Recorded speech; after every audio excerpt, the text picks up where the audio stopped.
Assalamualaikum warahmatullahi wabarakatuh. Selamat sore. Dulu perkenalkan, saya Ridho Pratama, mahasiswa MKM di Luhur. Hari ini tanggal 5 Juli 2024 sekitar pukul 15 waktu Indonesia Barat. Di sini saya akan mereview sebuah artikel berkaitan dengan tugas yang diberikan, yaitu tugas jaringan komputer untuk mereview sebuah artikel. Nah, di sini saya mengambil artikel yang pertama, yaitu terkait filosofi desain protokol internet DARPA. Oke, baik, langsung saja mungkin kita ke pembahasan review artikelnya. Nah, di sini ada transaksi yang nggak dikenali itu ada berubah. Oke. Ntar kalau ketemu Mas Sosa colek aja. Gitu kan info-info. Thank you. Oke. Nah, jadi di artikel terkait filosofi desain internet protokol DARPA ini ditulis oleh David D. Clark ya, dari MIT, dan pertama kali dipublikasikan pada acara SIGCOM 1998. Nah, di sini artikel ini mengulas tentang filosofi desain di balik protokol internet DARPA, terutama terkait TCP IP yang dikembangkan. Nah, DARPA itu sendiri yaitu suatu badan research terkait pertahanan Amerika Serikat ya. Jadi desain protokol internet DARPA ini itu menjadi cikal bakal dalam pengembangan protokol internet modern seperti sekarang ini. Nah, di sini ada beberapa tujuan fundamental yang filosofi yang dikembangkan untuk desain protokol DARPA ini. Jadi di sini dibahas terkait teknik yang efektif untuk menggunakan multiplex jaringan yang secara terintegrasi.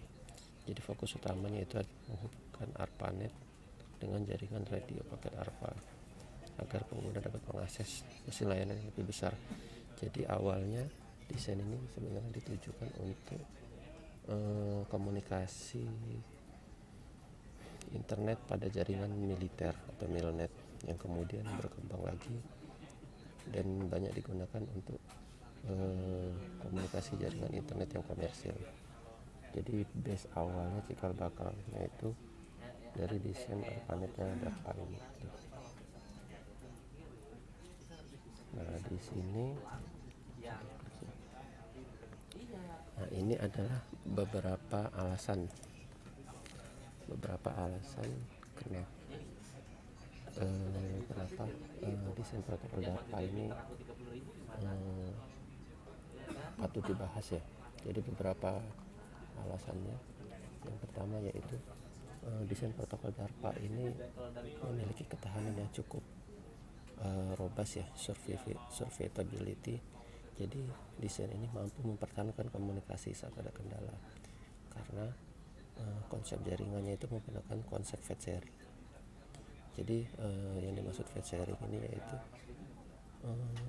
status dari masing-masing interkoneksi atau komunikasi jaringan itu tidak disimpan di node perantara yang dilewati, tapi hanya disimpan di latest node terakhirnya. Jadi kalau misalnya ada putus koneksi di antara jaringan interkoneksi di tengahnya, itu next prosesnya, next jaringan interkoneksi itu masih tetap bisa terhubung karena posisinya status terkait koneksi data segala macamnya disimpan di node yang paling terakhir, seperti itu. Lalu kemudian mendukung berbagai layanan. Jadi di sini bisa mendukung berbagai layanan, baik itu TCP, IP, dan untuk menghandle juga seperti speed, kecepatan atau latensi, dan juga kehandalan. Lalu kemudian yang ketiga yaitu fleksibilitas jaringan. Jadi teknologi ini mampu mengintegrasikan berbagai teknologi jaringan. Misalnya ada jaringan internet, lalu kemudian bisa menggunakan jaringan satelit, bisa diintegrasikan menggunakan jaringan radio, jaringan lokal, seperti itu. Itu bisa diintegrasikan menjadi satu interkoneksi, satu komunikasi yang bisa saling terhubung. Lalu kemudian selanjutnya itu manajemen sumber terdistribusi. Jadi karena sistem ini jaringan ini modelnya terdistribusi ya desainnya, jadi tidak tersentral tapi terdistribusi ke semua jaringan yang terhubung, ke beberapa gateway yang terhubung, seperti itu. Nah,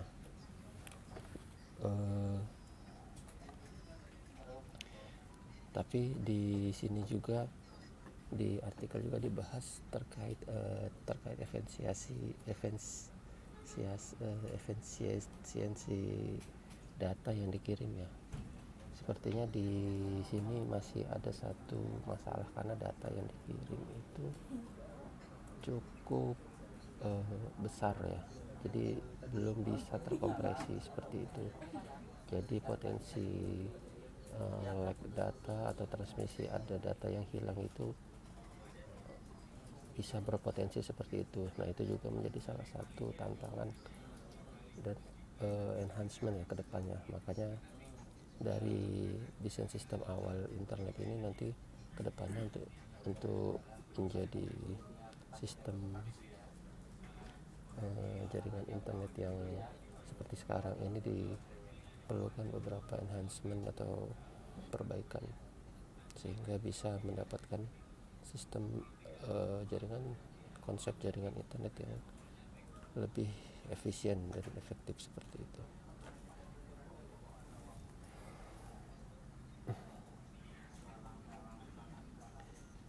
Nah, ini adalah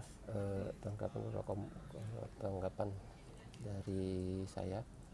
Jadi artikelnya sangat baik ya, memberikan wawasan informasi kepada kita terkait desain rancangan internet di awal-awal mulai ada. Jadi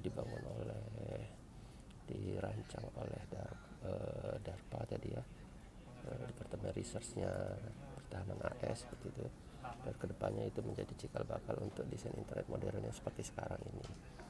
Lalu di desain internet juga sudah memberikan beberapa concern terkait misalnya fleksibilitas jaringan, ketahanan, adaptif terhadap berbagai komunikasi data, bisa terintegrasi dengan berbagai jenis jaringan komunikasi data seperti jaringan radio, jaringan satelit, seperti itu. Dan yang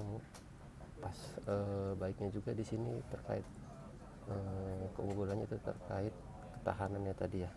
Jadi karena sudah menggunakan konsep yang namanya fetch sharing, sistem ini mampu menghandle jika terjadi kegagalan desain jaringan ini mampu menghandle jika terjadi kegagalan interkoneksi antar jaringan gitu. Jadi karena konsep fetch sharing ini data latest statusnya tadi tidak disimpan di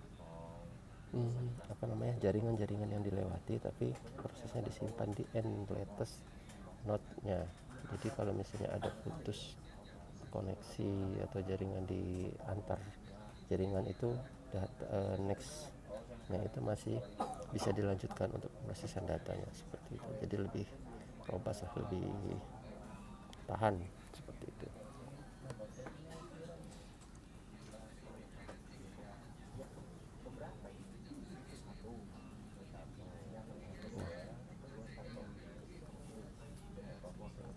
Jadi ini penting ya untuk kita baca reviewnya supaya kita bisa artikel ini ya, karena supaya kita bisa memahami bagaimana sih asal mulanya konsep jaringan modern yang saat ini bisa kita nikmati. Kalau saat ini kan sudah sangat ini ya, perkembangan untuk jaringannya sudah sangat sangat masih bagus ya, jadi sudah sangat efektif lah gitu. Cuman di awal-awal pengembangan itu, di awal-awal ada internet ini ya seperti ini gitu. Jadi